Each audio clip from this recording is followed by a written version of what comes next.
Halo anak-anak, apa kabar? Semoga kalian semua ada dalam keadaan sehat dan masih semangat untuk mengikuti kegiatan pembelajaran secara online. Bagaimana rasa jenuh? Ibu harap tidak ya.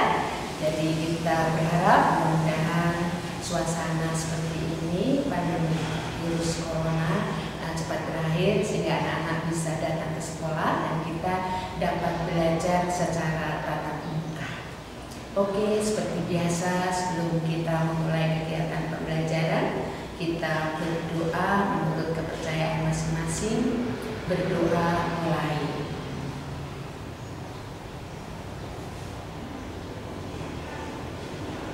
Berdoa selesai. Baik, jangan lupa mengisi daftar hadir karena kehadiran kalian juga menjadi bahan penilaian ya.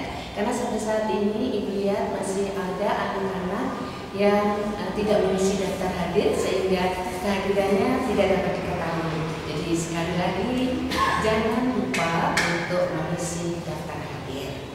Ya, Ibu akan mereview sedikit materi yang sudah kalian pelajari sebelumnya. Sudah bicara tentang penduduk, yaitu berkaitan dengan jumlah penduduk, penyebaran penduduk, dan pertumbuhan penduduk. Masih ingat negara mana yang memiliki jumlah penduduk paling besar di dunia? Ya, negara Cina atau Tiongkok. Sedangkan Indonesia nomor 4. Nomor 1 Cina, 2 India, 3 Amerika Serikat, dan 4 Indonesia. Ya. Kemudian negara mana yang memiliki jumlah penduduk paling kecil, yaitu negara Vatikan ya di benua Eropa. Kemudian mengenai penyebarannya, tiap benua bersama, tidak merata, ada wilayah yang padat penduduknya, ada wilayah yang jarang penduduknya. Kemudian untuk pertumbuhan penduduk ya, itu untuk negara-negara maju seperti negara-negara di Eropa, pertumbuhan penduduknya rendah. Sedangkan negara-negara berkembang termasuk Indonesia, pertumbuhan penduduknya tinggi. Itu materi yang sudah dipelajari dan Ibu juga ingatkan bagi anak-anak yang belum mengumpulkan tugas. Karena sampai saat ini tugas pertama sampai terakhir ada yang belum mengirimkan ya. Kemudian ada juga yang tidak mengikuti ulangan harian yang pertama. Maka nanti Ibu akan beri kesempatan kepada anak-anak yang belum mengikuti ulangan harian. Begitu juga remedial untuk anak-anak yang nilainya tidak tuntas. Jadi kalau kalian belum mencapai nilai 70, berarti belum tuntas. Untuk ulangan harian akan dibuat remedial. Oke? Mari kita masuk pada materi pembelajaran hari ini ya. Kita akan masuk materi hari ini, yaitu ras dan suku bangsa penduduk di benua Asia dan benua lainnya ya. Sebelumnya anak-anak juga harus mengetahui tujuan pembelajaran yang harus kalian capai dalam kegiatan pembelajaran hari ini. Yaitu setelah kegiatan pembelajaran melalui video, peserta didik diharapkan dapat pertama, mendeskripsikan konsep ras dan suku bangsa. Kedua, mendeskripsikan kondisi ras dan suku bangsa yang ada di benua Asia. Ketiga, mendeskripsikan ras dan suku bangsa yang ada di benua Amerika. 4, mendeskripsikan kondisi ras dan suku bangsa yang ada di benua Afrika. 5. Mendeskripsikan kondisi ras dan suku bangsa yang ada di benua Eropa. 6. Mendeskripsikan kondisi ras dan suku bangsa yang ada di benua Australia. Sedangkan tujuan pembelajaran keterampilan yaitu membuat analisis dan kesimpulan tentang kondisi ras dan suku bangsa yang ada di berbagai benua di muka bumi. Itu tadi tujuan pembelajaran yang harus dicapai ya. Yang pertama kita akan bicara apa itu ras ya. Ras adalah suatu kelompok atau kategori orang-orang yang mengidentifikasikan mereka sendiri dan diidentifikasikan oleh orang lain sebagai perbedaan sosial yang dilandasi oleh ciri-ciri fisik atau biologis. Jadi itu yang dimaksud dengan ras ya, atau konsep ras. Kemudian apa itu etnis atau suku bangsa? Etnis atau suku bangsa adalah sekelompok manusia yang dipersatukan oleh suatu kesadaran atas kesamaan sebuah kultur atau subkultur tertentu, atau kesamaan ras, agama, asal-usul, bangsa, bahkan peran atau fungsi tertentu. Ya, di dunia anak-anak ada macam-macam ras. Ya. Yang pertama adalah ras Mongoloid. Salah satu ciri fisiknya berkulit kuning. Nah, ras Mongoloid itu terdiri atas yang pertama Asiatik Mongoloid. Itu tinggal di Asia Utara, Asia Tengah, Asia Timur, Indochina. Ini terdiri dari negara Vietnam, Laos, dan Kamboja. Yang kedua adalah Malayan Mongoloid. Itu tinggal di Asia Tenggara, khususnya Indonesia, Malaysia, Filipina, dan Thailand. Yang ketiga adalah American Mongoloid, yaitu orang Eskimo di Amerika Utara. Dan orang Terra del Fuego itu ada di Amerika Selatan. Ya, ini anak-anak bisa melihat face dari subras Mongoloid. Ya, ini yang Asiatik Mongoloid, induk dari ras Mongoloid. Ya, ini di Asia Timur, di Asia Tengah. Ya, ini Malayan Mongoloid, termasuk kita Indonesia. Dan ini American Mongoloid.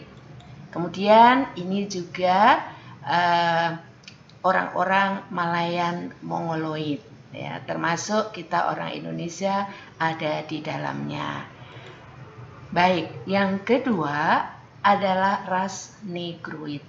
Salah satu ciri fisiknya berkulit hitam. Nah, ras Negroid itu terdiri atas yang pertama African Negroid di benua Afrika secara umum. Kemudian kedua Negrito, ini khusus ada di Afrika Tengah dan juga di Semenanjung Melayu dan Filipina. Kemudian yang ketiga adalah Melanesia. Nah, yang termasuk rumpun Melanesia ini adalah saudara kita yang ada di Papua dan di Melanesia. Ini kepulauan yang ada di perairan Samudra Pasifik. Ya, ini anak-anak bisa lihat wajah-wajah dari saudara kita ras Negroid. Ya. Yang ketiga adalah ras Kaukasoid.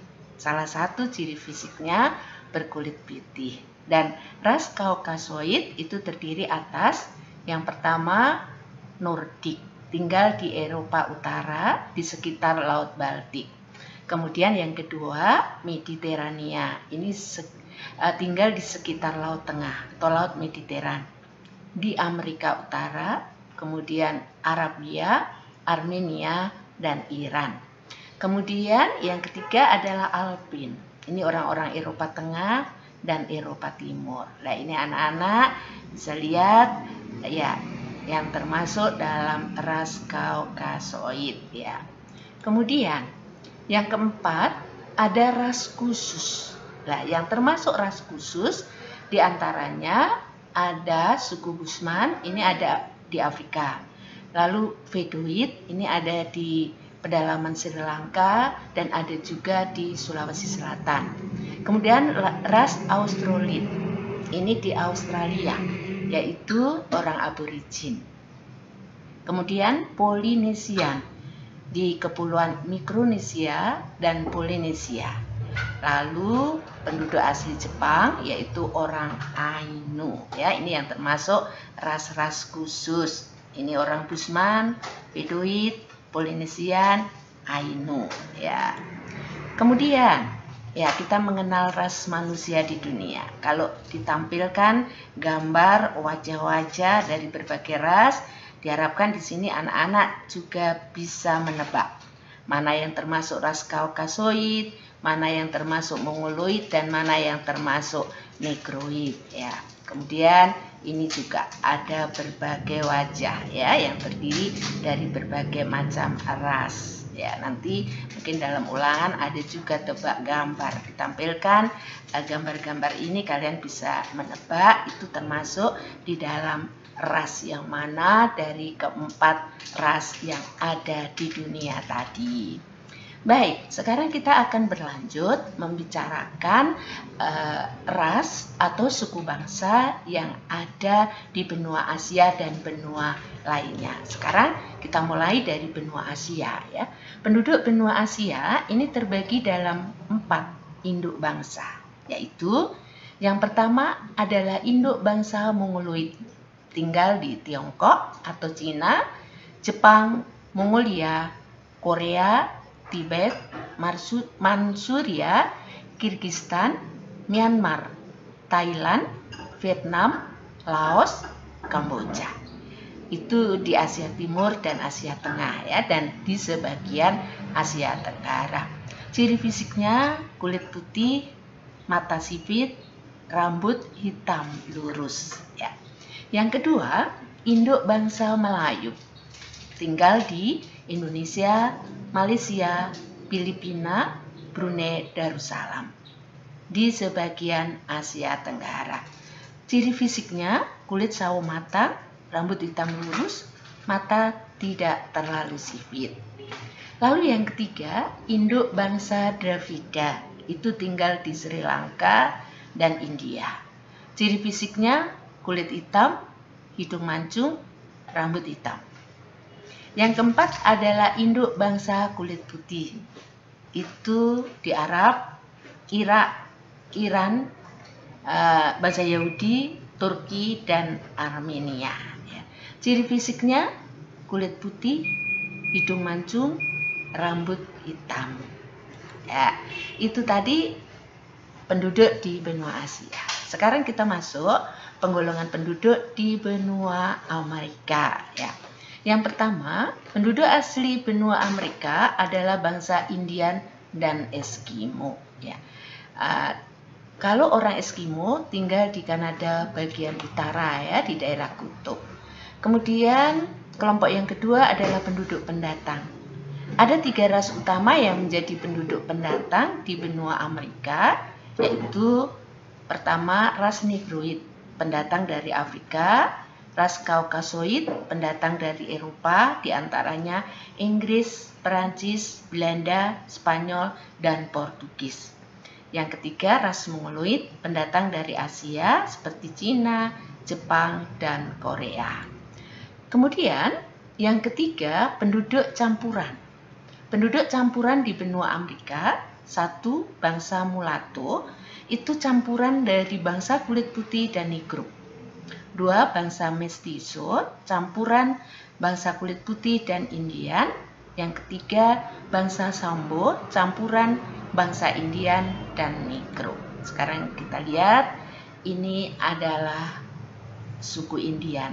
Ya. Ini orang-orang Eskimo yang tinggal di kutub utara. Kemudian, bangsa Mulatto. Ya. Ingat, campuran antara kulit putih dan Negro. Bangsa Mestizo campuran antara kulit putih dan Indian, dan bangsa Sambo campuran antara bangsa Negro kulit hitam dengan bangsa Indian. Ya. Baik, itu tadi penduduk di benua Amerika. Sekarang kita masuk pada penggolongan penduduk di benua Afrika yang terdiri atas berbagai suku bangsa ya. Di antaranya yang pertama itu bangsa Negro, merupakan penduduk utama berkulit hitam, sehingga Afrika juga dikenal dengan sebutan benua hitam.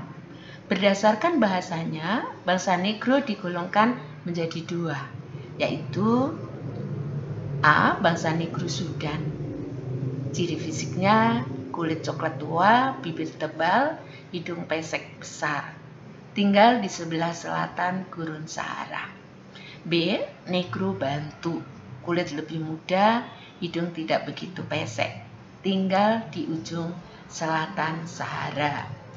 Lalu yang kedua adalah ras Kaukasoid. Ini dari keturunan Arab.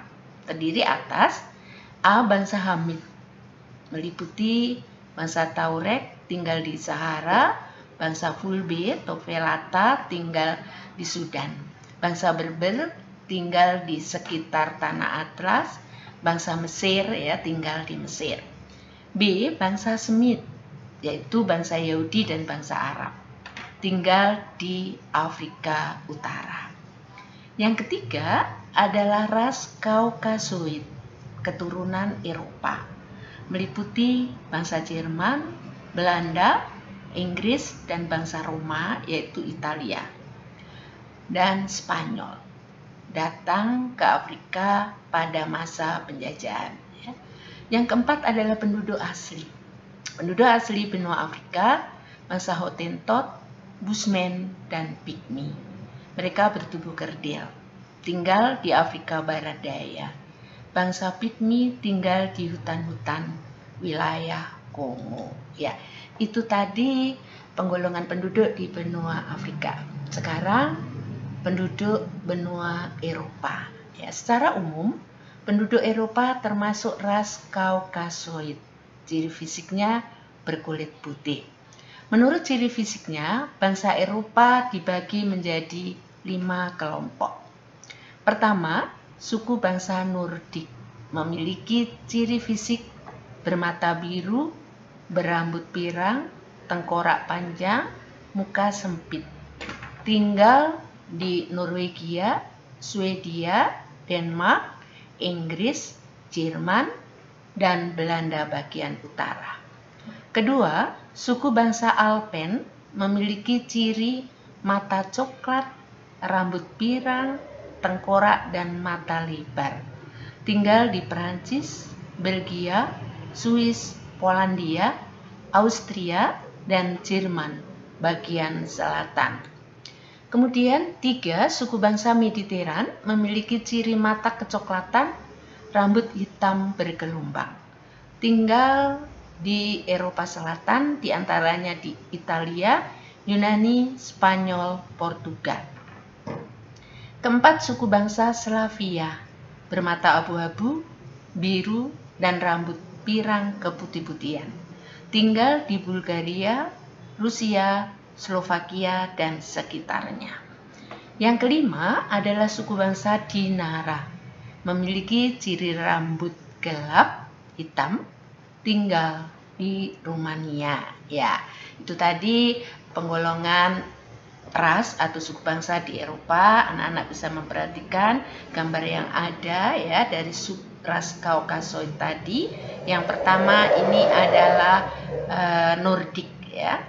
Kemudian yang kedua ini Alpen dan yang ketiga ini Mediteran ya. Oke. Sekarang yang terakhir adalah penduduk benua Australia ya. Kalau anak-anak memperhatikan sekarang penduduk Australia kebanyakan adalah bangsa kulit putih. Padahal sebenarnya penduduk asli benua Australia adalah suku Aborigin ya, termasuk ras khusus yaitu ras Australoid. Namun mereka terdesak oleh penduduk imigran atau pendatang dari benua Eropa, Asia, dan Amerika. Baik, itu tadi materi hari ini bicara tentang ras dan suku bangsa yang ada di dunia, termasuk di tiap-tiap benua, yaitu benua Asia, benua Amerika, benua Afrika, benua Eropa, dan benua Australia. Bagaimana anak-anak? Anak-anak sudah mengenal ras yang ada di dunia dan suku bangsa yang ada di dunia, sehingga dapat mengetahui kita orang Indonesia itu termasuk ras mana ya. Baik, Ibu harap anak-anak dapat memahami dan dapat membuat kesimpulan tentang ras dan suku bangsa yang ada di tiap-tiap benua.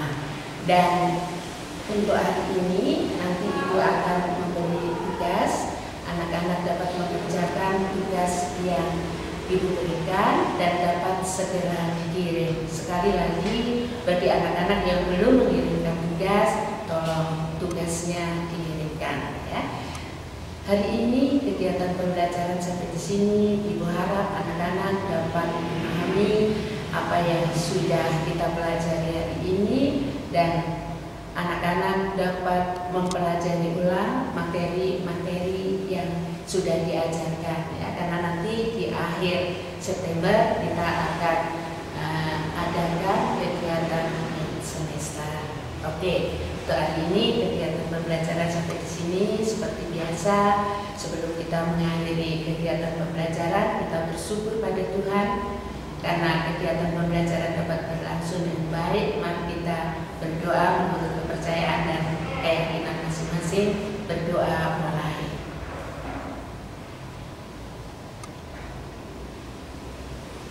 Berdoa selesai. Terima kasih. Halo.